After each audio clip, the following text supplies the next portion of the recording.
अस्सलाम वालेकुम दोस्तों, उम्मीद करती हूँ आप खैरियत से होंगे। आज भी हम हाजिर हैं न्यू कहानी के साथ। तो हमारे साथ जुड़े रहने के लिए हमारे चैनल को लाइक, शेयर और सब्सक्राइब करना मत भूलिएगा, ताकि आपको और अच्छी अच्छी कहानियाँ सुनने को मिले।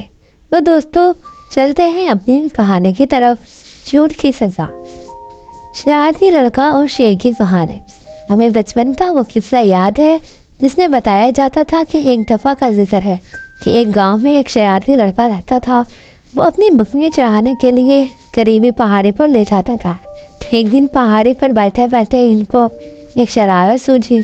शरारती लड़का अपने पूरे जोर से चिल्लाने लगा, शेर आया, शेर आया, शेर आया। इनकी आवाज़ गांव वालों तक पहुंचने की देर थी कि इतने में गांव के मर्द, जवान और बूढ़े सब जिसके हाथ में जो लगा उठाकर पहाड़ी की तरफ लपके। किसी के हाथों में डंडा था तो किसी के हाथ में कुल्हाड़ी। सबके सब भापे कांपते पहाड़ी के ऊपर पहुंच गए ताकि शेर का मुकाबला किया जा सके और लड़के को शेर के जंगल से छुड़ाया जा सके। पहाड़ी के ऊपर पहुंचने क्या देखते हैं कि शरारती लड़का एक पत्थर पर बैठकर गांव वालों की बेवकूफ़ी पर हंस रहा है। गांव वाले समझ गए कि ये लड़के की शरारत थी। गांव के बुजुर्ग, खवातीन, बच्चे और जवान सब इसको बुरा कहते हुए वापस गांव की तरफ लौट आए। इस वाक़े को काफ़ी अर्सा बीत चुका था। एक दिन फिर शरारती लड़के ने जोर जोर से चिल्लाना शुरू किया, शेर आया, शेर आया।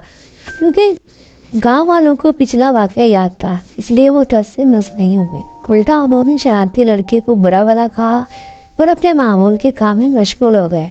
इस दफ़ा शरारत नहीं थी, बल्कि हकीकत में शेर पहाड़ी के ऊपर आ चुका था।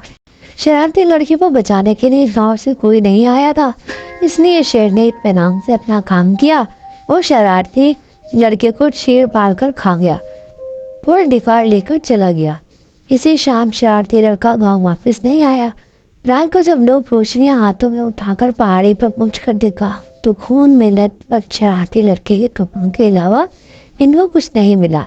इस कहानी का असल सबक इस जमाने के उस्ताद हमें ये बताते थे कि शरारत का अंजाम बुरा होता है। तो दोस्तों, उम्मीद करती हूँ इस कहानी से आपको एक अच्छा सबक मिला होगा और आपको ये कहानी बहुत पसंद आई होगी। तो मिलते हैं नेक्स्ट वीडियो में, तब तक के लिए अल्लाह हाफिज।